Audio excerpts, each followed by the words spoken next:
All right, hey, what's up, everybody? As you can tell from the logo behind me, yes, I am back at the Brewerton Diner. Of course I am, getting my Tuesday rocking and rolling.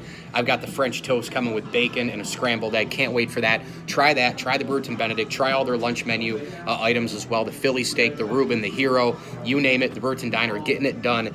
Just off Bartell Road in Brewerton. Make sure you come in and sign up right now for our next Syracuse basketball ticket giveaway as well. The Brewerton Diner, takeout, delivery, you can eat here, the whole deal. Mike and Jackie and the gang doing a great job at the Brewerton Diner. All right, we are also supported by Welch & Company Jewelers and Axe Exotic Pets. I want to get into this video my Power 5 rankings in the National Football League. And, you know, boy, I'll tell you what, Week 10 was crazy, in my opinion, because the Titans beating the New England Patriots changed my power rankings. Now, I still think that the Patriots, believe it or not, even though they're behind the Chiefs and they're not playing as well as the Chargers, the Chiefs, and the Steelers, until I see New England not in the Super Bowl, I just keep picking them because that's what they do. I mean, since 2001, they've been in half the Super Bowls, just about 8 appearances, 5 rings for Brady and Belichick.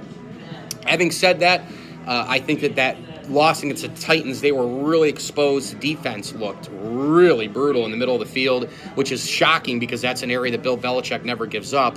And Mike Vrabel really had a great game plan. The Titans were just they were just very aggressive. And Mariota made a lot of throws and all the rest. The Patriots got exposed on both sides of the football. I got the Patriots a little bit lower. My 5th best team, boy, I will go with, believe it or not, because we have Rams, we have Saints, we have Chiefs, we have Pats, Chargers, Steelers. I mean, what team do you leave out here? I'm going to tell you right now.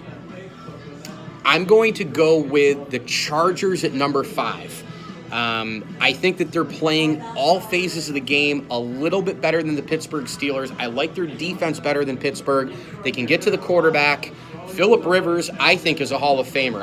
If people think he's not a Hall of Famer, I think you're absolutely out of your mind. This guy is a dynamite quarterback. If he had more help, you know, people talk about Aaron Rodgers all the time not having enough help. For Christ's sake, what about Phillip Rivers? If you get him a couple more weapons the last 10 years, does he have maybe a couple Super Bowl appearances? I'm not sure. I just like what they have going on right now. Melvin Gordon running the football, play action, Rivers out to Keenan Allen. He's utilizing everybody, and then the defense is a pressure cooker. They blitz up the middle, they get you from the sides, and the secondary super physical as well.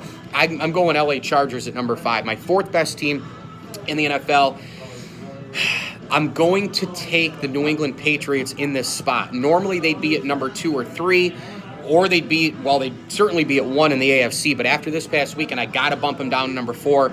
They'll rebound. They'll be fine. They'll probably still win 12, 13 games. They're going to win the AFC East because that's the easiest thing to predict in sports. But I'm going to take New England just based off of this past weekend getting smoked by the Tennessee Titans. Now, we have 3 spots left.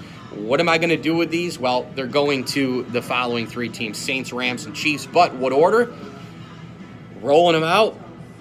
I'm going to take the Kansas City Chiefs in there at number 3. Why? I still think there's something left to be desired for that defense. I think they've got to get all the way healthy. I am not concerned about them scoring 30, 40 points a game. I am not concerned about Patrick Mahomes and Tyreek Hill and Kelsey and Kareem Hunt performing. I'm not concerned about the offensive line. I am worried about that defense. If it comes down to them having to stop a drive late, remember, for all the offensive stuff that we talk about, for the quarterback league that we talk about, it was the defense of the Eagles in last year's Super Bowl, that last drive stopping Tom Brady, that ended up getting them the Super Bowl. In essence, defense still, even now today, and not as much as it used to, but still helps. I guess it's not defense wins championships, but defense helps win championships. I need the Chiefs to get healthy defensively, to get into that all phases group that some of the other teams in the NFL are in, like the Chargers, although I just think the Chiefs' offense is so high octane that I would put them ahead of the LA Chargers right now. So I've got the Chiefs in there at number 3, and then I'm going to the NFC for my last 2 teams. I am going to take the LA Rams in there at number 2. I so bad want to take them number 1, but the Saints beat them last week. I was so impressed with both the Rams and the Saints this past weekend for Week 10 in the NFL, because the Saints go in to the Bengals home field, and they rock the Bengals 51-14. The Rams beat the Seahawks, of course, and in that game, they scored late. Their defense had to stop Russell Wilson with about 90 seconds to go and no timeouts. Russell Wilson had to take it down the field and try to make it happen. Did not work, of course, on the fourth down incompletion. But the Rams right now, to me, are the second best team in the NFL. Their offense is absolutely through the roof right now. They can do anything with Sean McVay, with Jared Goff, with Todd Gurley and company, Robert Woods, Brandon Cooks. They're fantastic to watch. They're so fun. And that defense, you know what? I think they've got a little bit more than Kansas City, believe it or not. I think they can make plays. They can blitz and create turnovers, in the most opportune times. I think this team is number 2, but man, is it close. And the only reason why I'm taking the Saints as the best team in football, only reason, is because they beat the Rams the week before. I so want to flip-flop these two because the Rams are must-see TV. I can't turn the channel when I watch the LA Rams, but the New Orleans Saints, meantime, I'm going to take them as the number 1 team in the National Football League as of right now, coming off of Week 10, because I think these guys, they're one of the teams that's doing the all 3 phases thing right now. The offense is amazing. The defense is ridiculous. The special teams, super consistent, and they're always well coached with Sean Payton and his assistants. I love this football team right now. They beat the Rams at home, and remember, as important as home field is in the AFC, it's equally important in the NFC, because who in the world is going to go into New Orleans and win a playoff game? I don't think anybody, and that includes the LA Rams, and we just witnessed it last week. Now, again, not saying history is going to just repeat itself easily. It's a very, very tough thing to do, going in and winning in the Superdome, much like in the AFC. It's difficult to win in Foxborough. So I'm going to take the Rams at number 1, the Saints, excuse me, and see, I'm still trying. I'm going to take the Saints at number 1. I'm going to take the Rams at number 2. I'm going to take the Kansas City Chiefs at number 3. Take the New England Patriots at number 4. And then to round out my NFL Power Rankings top 5 after Week 10, I am going with the LA Chargers. Just on the outside, I would put the Pittsburgh Steelers. Just on the outside, I would put the Houston Texans.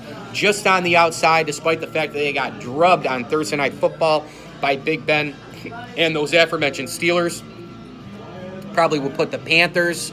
But everybody else now is kind of going away. Everybody else is dwindling away. The Eagles are dwindling away. The Redskins lead the East in the NFC, but I really don't think they're that great. I think they're solid, but I don't think they're that great. I don't think they're a Super Bowl contender.